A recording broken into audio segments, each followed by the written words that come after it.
The NBA has a lot of things that help drive up audience participation and viewership, but the idea of rivalries was one that really helped make things special.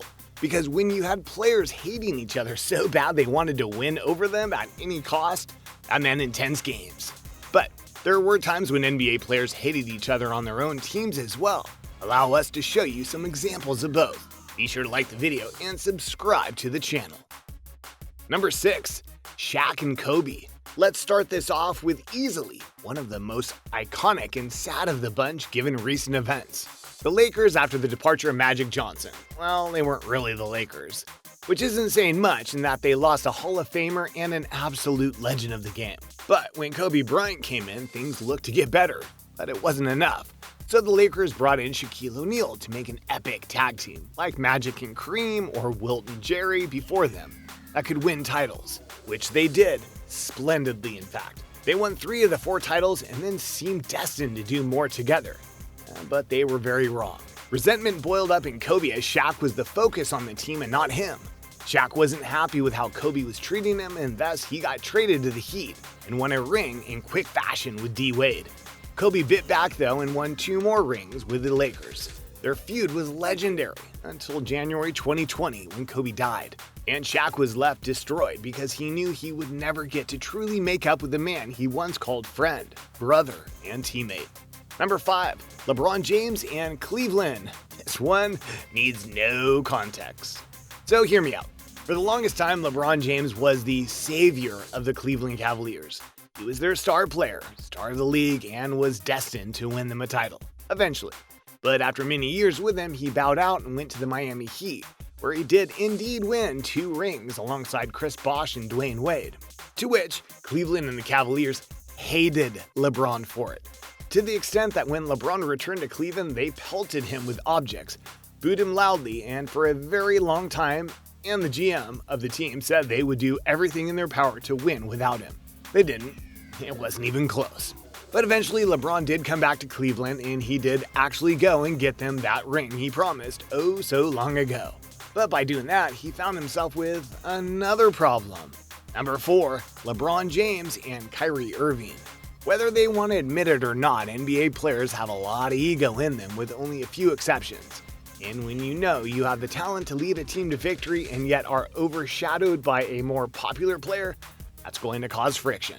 In this case, that would be Kyrie Irving being drafted to the Cleveland Cavaliers during their goodbye LeBron period. Then when LeBron came back, he was the number 2 on the team, which Irving didn't appreciate. Even when they came together to win a title, which Irving most definitely helped out with, the friction was still there. He openly spoke about how he wanted to be the number 1 guy on the team, and thus the Cavaliers traded him to the Boston Celtics, where he annoyed everyone, and then went to the Nets 2 years later. Either way, Irving and LeBron could not function together, and that was a big reason why they only got 1 ring for Cleveland. Number 3. Scottie Pippen and Charles Barkley. This is a lesser-known feud, but it's one that needs to be said nonetheless. When Scottie Pippen was with the Bulls, he was the number 2 guy for Michael Jordan, and he was okay with that. What he wasn't okay with was getting paid very poorly despite his contributions to the team. So after The Last Dance, he went to the Houston Rockets, who bent over backwards to get him a good paying contract and put him on a team with Charles Barkley and Hakeem Olajuwon. All Hall of Fame players, and all ones who could have led the Rockets to their 3 title in 5 years if they could have worked together. Scottie was aiming to win a title without Michael, but Barkley seemed more interested in the money and thus wasn't playing at his top level. Hakeem did what he could, but it wasn't enough. Pippen was so mad at this that he left the team after 1 year, and when Barkley noted his disappointment, Pippen said he doesn't owe Charles Barkley anything. Number 2, the Lakers and the Celtics. In the NBA, there are feuds between teams, but there is no feud grander than the Lakers and the Celtics. Boston and LA had been going at it since the original days of the NBA when both teams had their own legendary runs. But as the league grew and the 80s came with Larry Bird and Magic Johnson at the helm, things were going to get a lot more intense. What started out as a show of skill soon became a literal war. Hard fouls, scrappy basketball, and more filled a contest that went to 3 NBA Finals and a lot of chippy regular season games. When the Celtics and the Lakers met, you knew you were in for a showdown. one that continued on in the modern age when the Lakers and Celtics fought again and split their set. All told, the Celtics hold the NBA Finals lead in both overall wins and wins against the Lakers.